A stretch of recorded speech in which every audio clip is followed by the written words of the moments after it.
Hello guys, pag-usapan lang natin ang kakapasok na balita.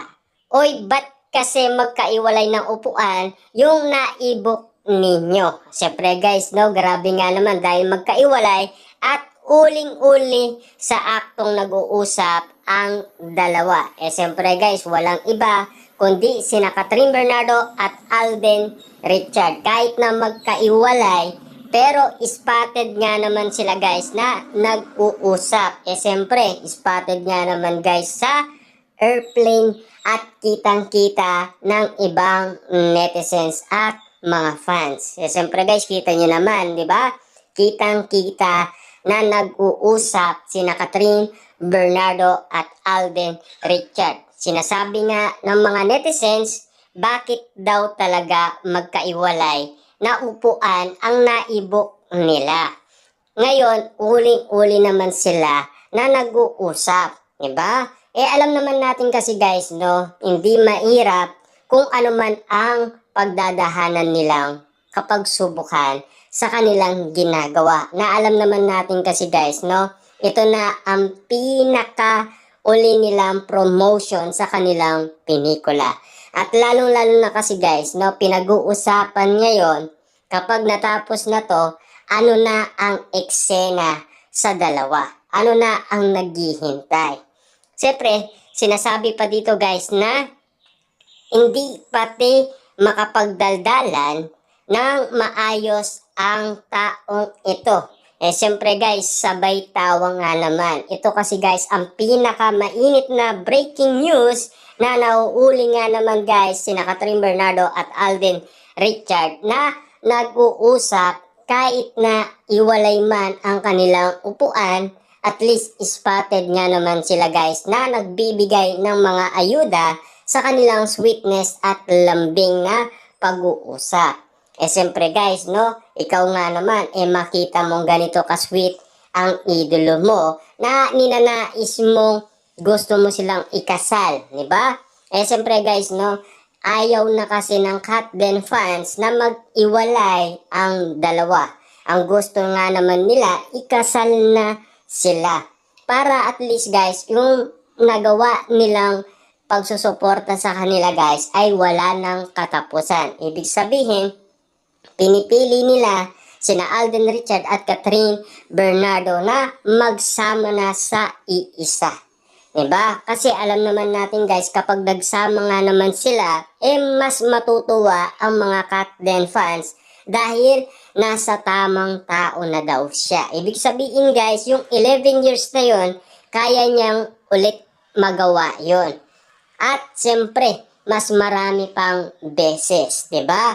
Kasi alam naman natin guys, ang bawat pagkakataon at ang bawat umiibig, nabibigo man, pero kaya mo pa rin magbigay ng chance sa ibang tao. At kaya mo pang maulit yan. At siyempre, nagmahal ka lang naman. Diba? At least naranasan mo na malaman ang tunay na pag-ibig. Kung ano ang tunay na pagmamahal ng isang tao sa'yo. Kasi kung kaya niyang pangalagahan. Kaya nga naman guys, sising-sisi daw talaga si Daniel Padilla kung bakit nga naman niya pinakawalan si Catherine Bernardo. Kita nyo naman guys ang nangyari kay Catherine Bernardo. Dahil sa iwalayan, naging laman siya ng social media. Paano nating nasabi yan? Unang-una, naging top 1 sa Instagram, naging top celebrity sa ABS-CBN. At lalong-lalo na guys, dumami ng dumami ang kanyang endorsement. At siyempre, dahil nga naman kasi guys, laging nila-likes at laging may reaction ang mga tao sa kanyang bawat post sa kanyang Instagram account.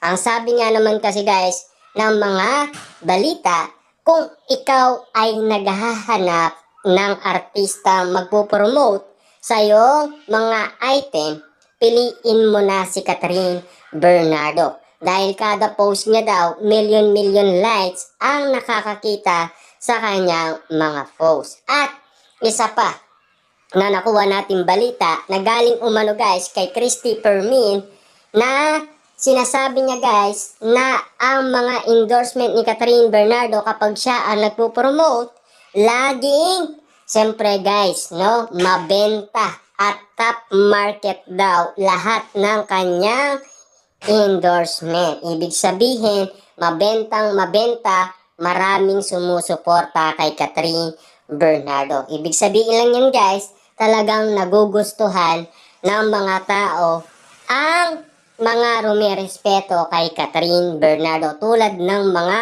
kumpanyang nagtitiwala sa kanya. Kita nyo naman guys, no? Talagang matindi ang mga pagsuporta ng mga fans kay Catherine Bernardo. Spotted na spotted nga naman yan sa mga matang lawin katulad na lang guys ni Christy Permin. Kaya nga naman guys, kitang-kita naman natin kung gaano nagmamalasakit ang mga fans at mga netizens kay Catherine Bernardo, kung gaano nga naman sila rumirespeto at sumusuporta kay Catherine Bernardo. Tulad na lang guys na napansin nila at nakita nila na talagang naibok nila ay magkaiwalay.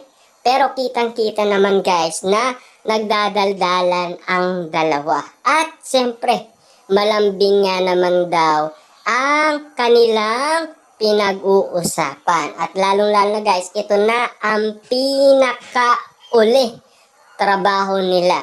At tapos na. At ano na ang mga kaganapan at mga eksenang mangyayari kina Catherine Bernardo at Alden Richard. Yan na ang pinaka-inihintay at pinaka-inaabangan ng mga netizens at mga Katden fans kung ano na ang next project nila. Ngayon sila ay patok na patok sa maraming tao at sila na ang big star sa buong Pilipinas na naging number 1 ang kanilang movie. Dahil almost 5 years nga naman guys, inintay ng maraming netizens at maraming Katden fans ang kanilang pagbabalik tambalan. Kaya nga naman guys, 11 days pa lang, kumita ka agad ng 1.06 at hindi lang yan guys, no?